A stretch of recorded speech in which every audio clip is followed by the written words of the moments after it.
What's going on, world? This is your boy Nick from Testament of a Believer. And today's episode, I got my friend, my buddy, my pal, Malcolm Williams here. How you doing, Malcolm? Man, I'm doing good. I am good. I'm super excited to be here with you today. Man, I'm excited as well because the topic of today's episode is special to me because you have released a new book. But before I get into that, just tell me a little bit about yourself and your background and things like that.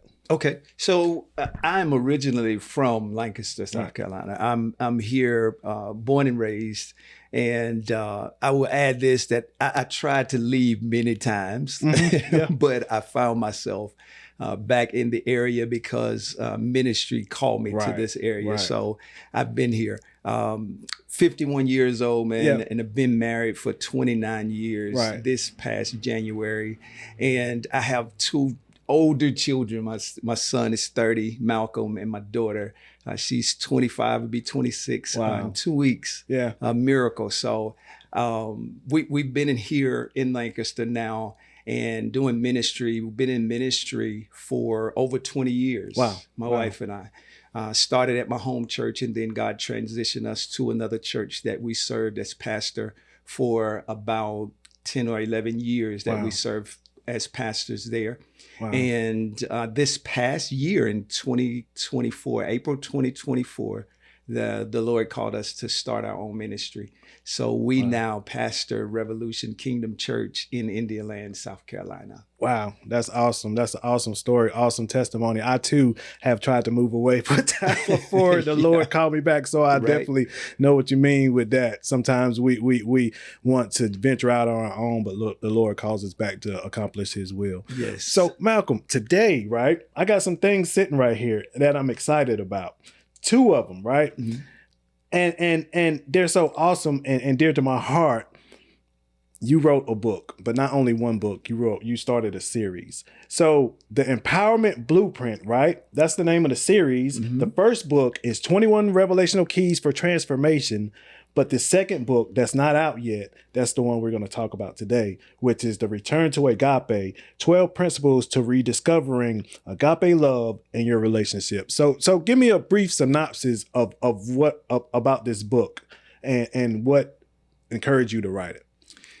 First off, I want to say that this book was truly birthed out of pain. Right. It was birthed out of pain in relationship and marriage. Not to say that I've had a horrible marriage. As I said, my wife and I, we've been married for 29 years. Mm-hmm. But like most people, when they get married, you get married for most of the physical attributes that the person add. And so based on that, I really didn't understand relationship. Mm-hmm. So it created some tough times and some tough years for my wife and I. Right. And as I began to grow in the things of God, God began to show me his will for marriage. And as I studied the life of Jesus, I was praying one day about marriage, and he told me to go study the life of Jesus, right?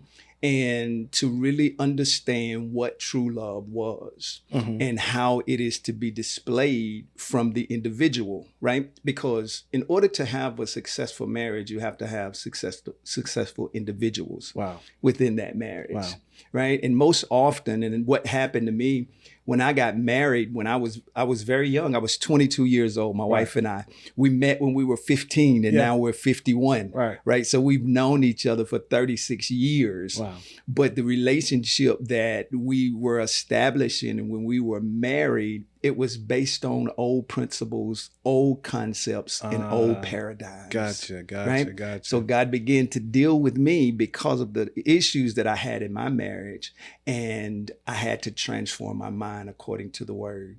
Wow. And as I transformed my mind and began to transform my mind, what happened was God began to show me principles of how to have a successful marriage.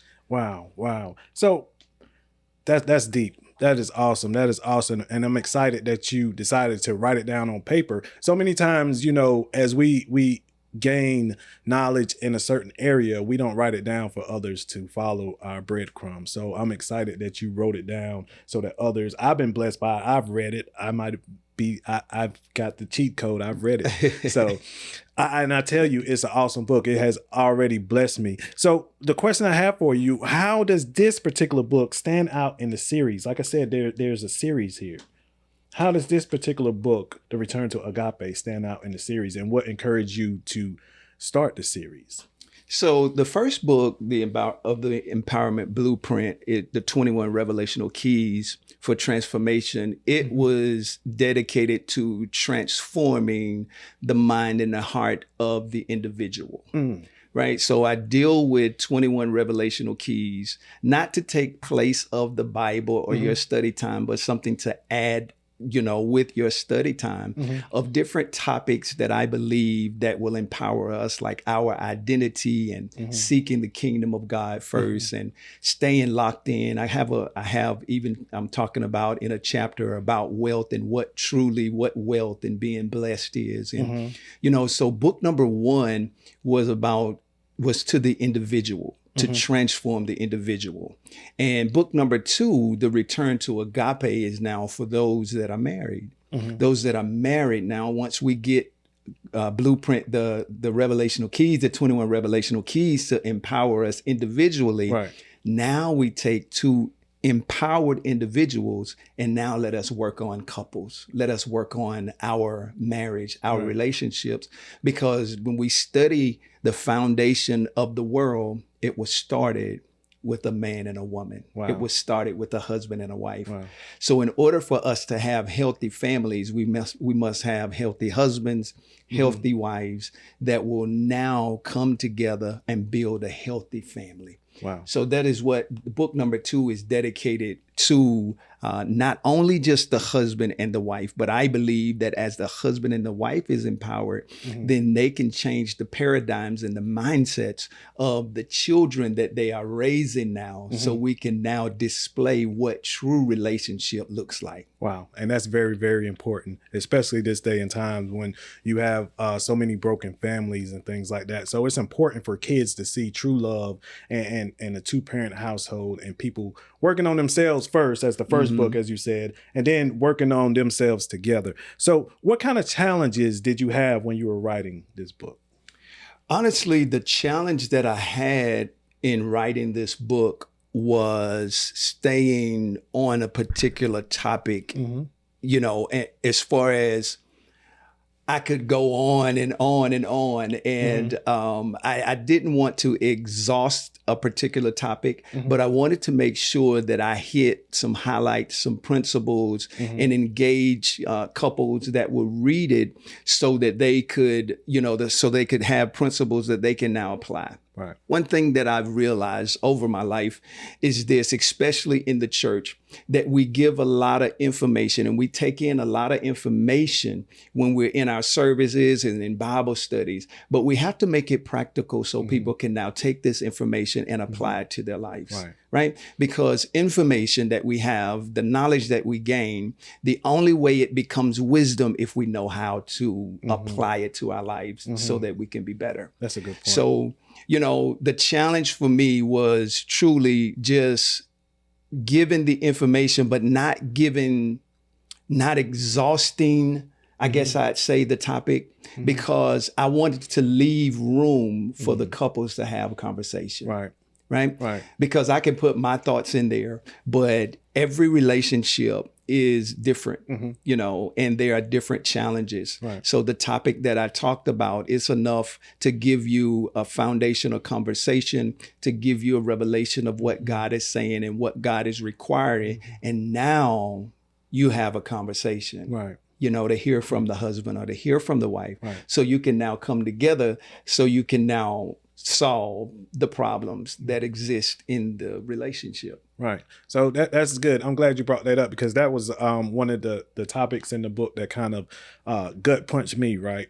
So per se, with the communication, effective communication, and how each individual is different, and loving your spouse the way they want to be loved instead of the way you want to love them. So that was a very very, very good topic that spoke to me. So as far as other people who have read your series, I know this book is not out yet. The first book is out. Have you had any feedback and things like that from people who've read it and the things they've gained and how it blessed them yet? I have had some feedback from different people in different areas. I was really surprised. I started getting messages from people that's out of the state, people that I didn't even know that ordered the book, and they would tell me how they had been blessed and how their perspective had been changed in some area that I dealt with in the book, in the first book, and in studying it. And it really blessed me because that was truly my goal. I believe that as a pastor, God has called me to pastor and empower people, and we have to give them the option of the truth. Right. We can't make them take it, right, but we have to put that option out there. Here's the truth. Here's what God is saying. And when people choose the truth of what God is saying and the revelation and the insight that God has given, and it changed the perspective, that gives them the power to take another step. Right? A lot of times in life, we look at the end goal, but the goal of the empowerment series is to give enlightenment, inspiration, motivation, revelation to take another step. Right. Yeah. And that's very important. That's another topic you talked about. You said it's not going to happen overnight. Right. You basically said it's a journey. And I think that's what a lot of couples need to know, young couples especially. They think they're going to mimic what they see in other couples. And you said that too, that every relationship is different. And just because you see what is perceived to be a picture perfect relationship, you don't know what's going on inside the house, right? And I think that's important. And you touched on a bunch of topics and things like that, and you were very straightforward to the point.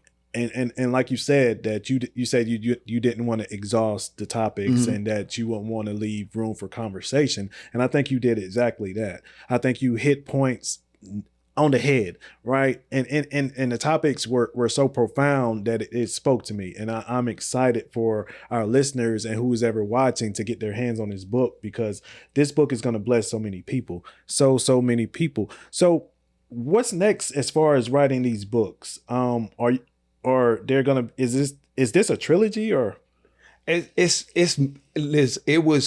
already have content for two others. Wow. The empowerment blueprint concerning prayer. Wow. Because I know in the church, and I know people, I'm a church baby. Right. Right. So because I'm a church baby, my heart is for the body of Christ at large and those that are not a part, so they can get, the information. But, as it relates to prayer, my wife and I, we did a series in 2024, and it was unlocking the privilege of prayer.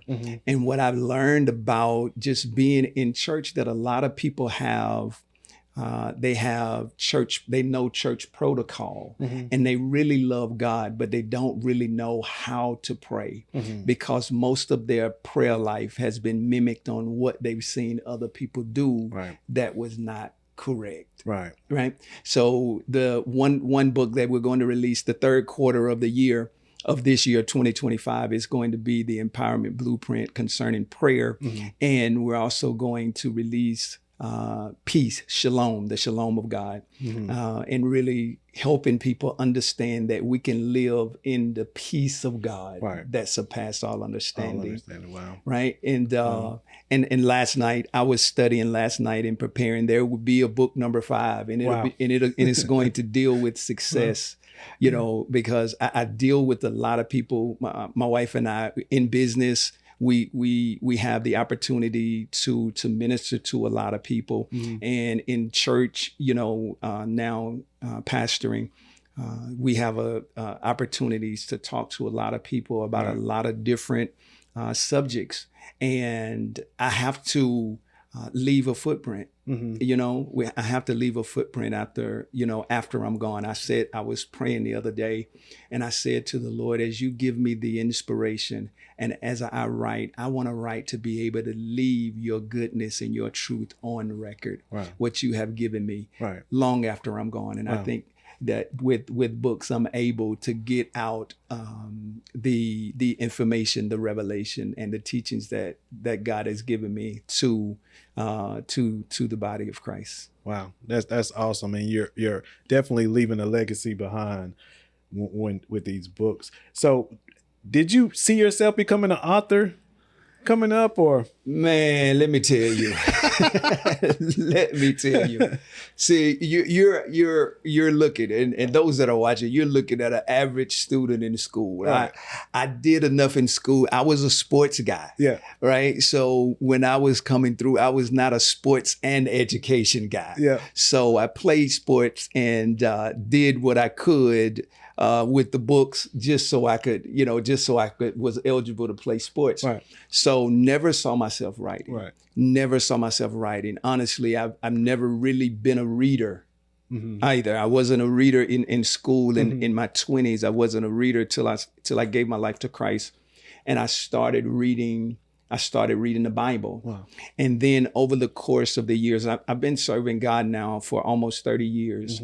So I've had some great mentors that have helped me along the way, and they encourage reading. So with that, I started picking up books. I had some mentors that were actually writers. I picked up their books, started reading it, and they started encouraging me to read. And from there, this planted the seed in me that I could do this, that I could write. Right. And so in around 2010, I kind of started writing a little bit, as far as how I structure my sermons, they're kind of in the same format. If you see the book, that's kind of how I structure my sermons as well. Wow. Right. So I started doing that around 2010, and in 2014, as we were talking, I tried to write this first book, but just didn't work out. Right. And just the Holy Spirit encouraged me, go back again. Yeah, right. And I just at that point right there, somebody that may be watching, I just want to tell them, go back again. Go back again. You go back again, try it again, do it again, because this time it's going to work. Right.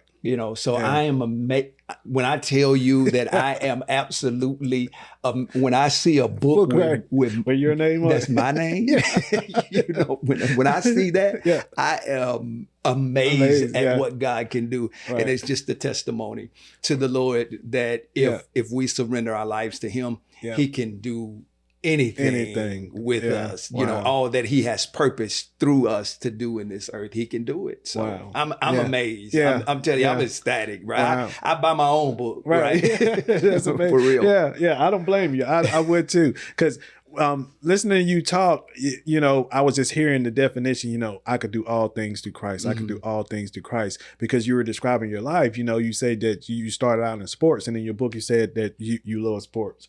You said you love baseball, basketball, and football, right? And I can see you and then turning into an author and reading this book, right? This book is so profound.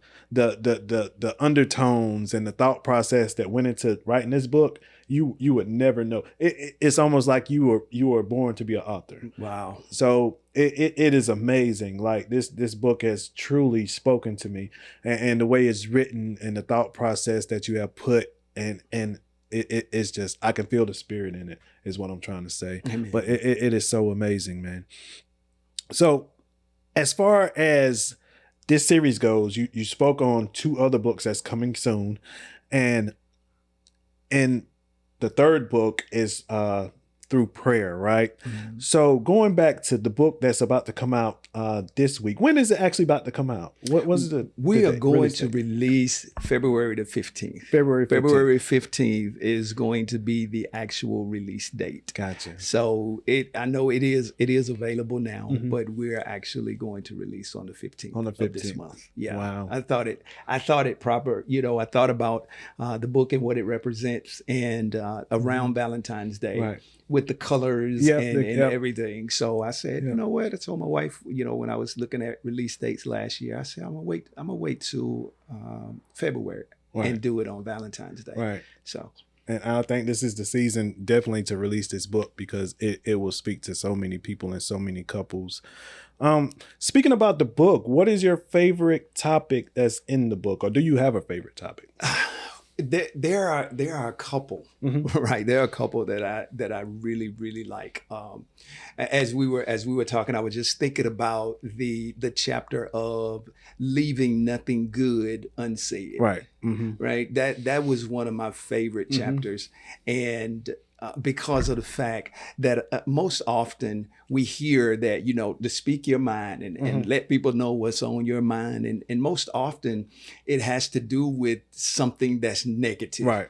Right? Or something that we feel that they did wrong, said wrong. So, as I was preparing and as I was writing this book, it just hit my heart to write a chapter on leaving nothing good unsaid. Right. Right, because that is positive. We have to have those positive influences in those positive conversations. Because if we're always going to our spouse and saying, "Well, you did this wrong, that wrong, and I don't like the way you're doing this, and like the way you're doing that, and maybe you could do this better," instead of having the conversation, say, "Babe, you're looking beautiful today. I thank you for having dinner ready. Right. Thank you for just being my wife and being loving and caring. Just what we feel good in our heart and know good in our heart. It's time now not to leave that unsaid. Don't let the sun go down on your good accolades that you can give to your spouse. Let them know how you feel. Right. Let them know what's on your heart. So that's one of my favorite chapters.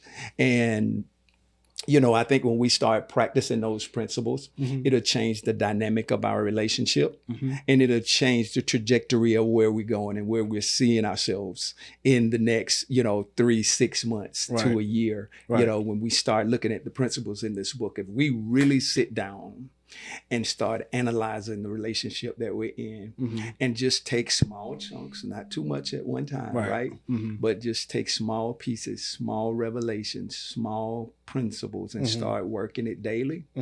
I believe that we'll see a change in the relationship. Wow. I agree too, because there's some nuggets in there. And it's not only for a man or a woman. You have a specific chapter for men, then a specific chapter for women, and then really it's for both couples to read. So you get an idea of the perspective or the role of a husband and the role of a wife. So what made you put those two in there? Because it has been a question that I've gotten over the years. As my wife and I, we were certified like years and years ago as marriage relationship coaches.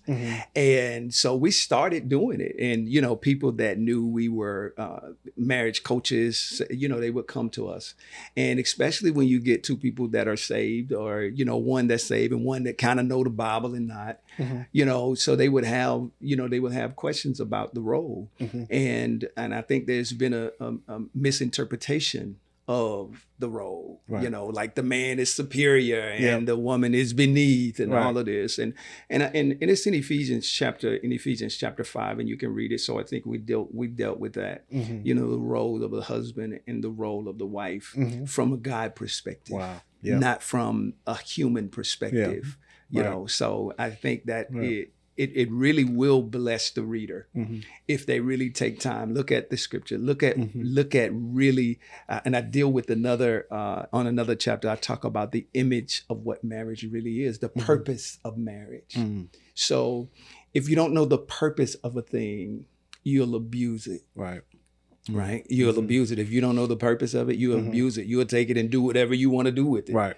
So we have to know the purpose of marriage. Why did God create the institution of marriage? Wow. Right? It was not just to have children, because if it was, then people that are not married couldn't have children, right?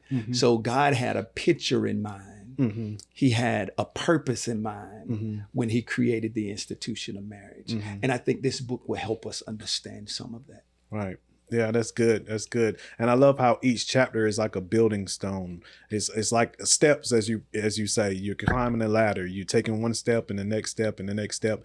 And the last chapter is so near and dear to my heart because it's almost like the title of the book, Return to Agape. And then you describe what agape was. And like you say, you took it back to the beginning of what marriage was. So I'm not going to give too much away. You got to read it for yourself. You see him spitting out what all this in his book because it's so special. I mean, this book is so profound that it spoke to me, and I know it's going to speak to you. So Malcolm, before we wrap up, where can you get this book from? You can go to my website. It's www.malcolmmwilliams.com. Mm-hmm. That's where you can get it, or you can go to Amazon and order it off Amazon as well. But it's available on those two platforms. And again, as you were saying, I'm truly excited about it. And I just want to add this because I know a lot of what we see in this culture now that people do, it is about getting the bag. Mm-hmm. Right. It's taking the giftings, the abilities that they have to get the bag or to increase themselves. Mm-hmm. But literally, I'm telling you, when I say God has given me a gift to give to the world, that it is about the empowerment of, first to me, it is about empowerment. Wow. It is about seeing people changed, delivered, healed, set free, to have not just a marriage, but a successful marriage. Wow. Right? To have a good marriage. And that's truly my heart. And this is literally years. And I know it's a mini book, not, it's about, I think about 70, 80 pages it is, but it's readable. And I want to say I structured it more so with the mindset that I have about books. I like to get in and I like to read, get the information and take notes and say, okay, now what can I do? And this is how this book will kind of speak to us. So on that. But those are the two platforms that you can order. You can go to my website, or you can go to Amazon and order it from Amazon as well. That's awesome. I mean, I'm glad you brought up that point because this book too has a journal in it. Oh yeah. And you spoke to applying the principles and everything like that, reading the book, reading the Bible and applying it to your lives. This book has a journal in the back of it that each chapter that you read, you can follow along in the journal, and it helps you out as well too. So I think that is very, very important too. So Malcolm, any shout outs before we wrap it up?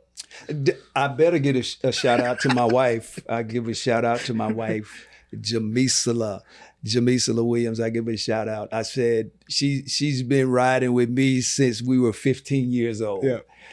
So I want to give a shout out to her, and of course my parents as well, and Revolution Church, man. Thank y'all, and thank y'all for giving me the time that I need to dedicate to this side of my call that God has given me to do in the earth, and so I'm appreciative of, and my family, everybody, that really give me the space to be able to do what God has called me to do. Yeah, that's awesome, man. So I appreciate you taking the time out your day and joining me on today's episode, man. And I wish you well. And if you don't have this book yet, you got to get the series. You can't just order one because you got to start with yourself. You got to start with yourself with the 21 revelational keys for transformation. And then you got to go to the couples, the return to agape. So you got to get the set, man. And I guarantee you it's going to empower your life because the Holy Spirit is all in this. So Malcolm, once again, I appreciate you joining us today, man. And I wish you much success on everything you have. And I'll see y'all in the next one, man. Peace. Peace.